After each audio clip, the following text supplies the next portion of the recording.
Hey, and welcome once again to Ancient Ways for Modern Days. My name is Mike Freeman. Hey, today I want to start by asking you a question.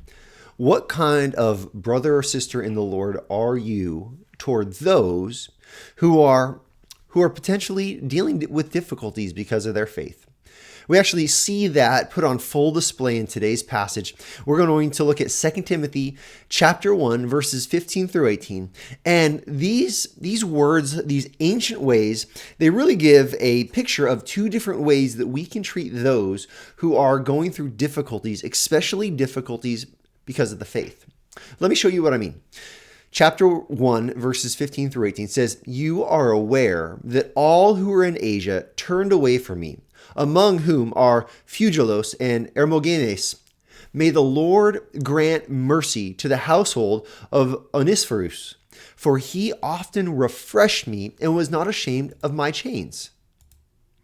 But when he arrived in Rome, he searched for me earnestly and found me. May the Lord grant him to find mercy from the Lord on that day.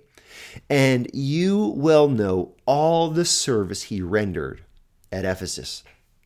Now here, what we find is a distinction between those who support Paul in his need and those who are abandoning him. What Paul does here is he begins by reminding Timothy that when Paul was in Asia, he was deserted. He was left alone. And among those are these two brothers that he mentions Phygelus and Hermogenes. He says, these guys, they turned away from me. I thought they were with me. I thought they were going to stand with me when it came to trials and tribulation, when it came to persecution and pain. But instead, they turned away. They left me alone. And then Paul turns his attention to Onesiphorus. And he says, I pray that the Lord would grant mercy to his household.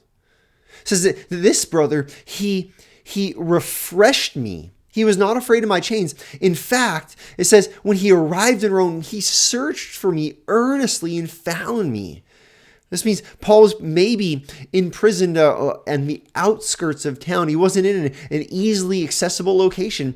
And so this guy, he did the work to find Paul. He didn't just throw in the towel. He didn't say, well, I guess it's not going to work out. I don't know where he is, and I'm going to go on my way. No, rather, he went the extra mile to encourage and strengthen and refresh. In fact, I love this word, refresh. It's this idea of giving someone a breath, room to breathe, of giving them space to be revived. This is what this brother Onesiphorus, what he did for Paul. He cared for him deeply. He was willing to do the work to meet this brother's needs. I want to ask you to think about your own life. I want you to think about those who are struggling. Maybe there are people that you know that are struggling for their faith. Maybe there are workers on the ends of the earth that you are praying for, that you know that they are serving the Lord in a difficult place. I wonder how you might refresh them, how you might encourage them, how you might write a letter or offer them financial support, that you would care for them in their need to bring refreshment to them in their struggle. Maybe it's someone more local. Maybe it's someone who maybe they have family members that are not believers, and they're finding it difficult to witness to their family members, to share about the love of Jesus. Maybe you know this person. Maybe you want to encourage them by meeting with them and asking them how it's going, and taking the time to hear their update and their story and praying for them. What a gift that would be. What a gift. Maybe it's simply a brother or sister they're just down.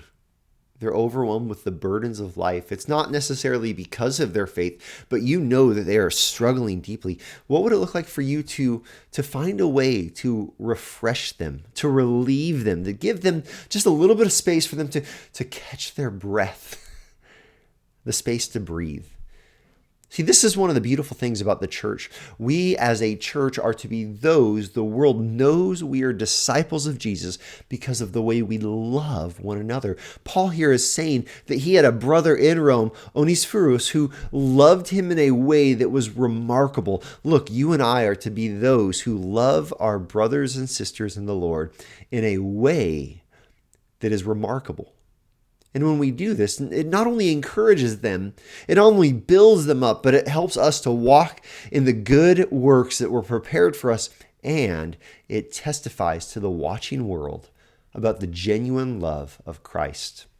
When we do those things, we walk in the ancient way for our modern day.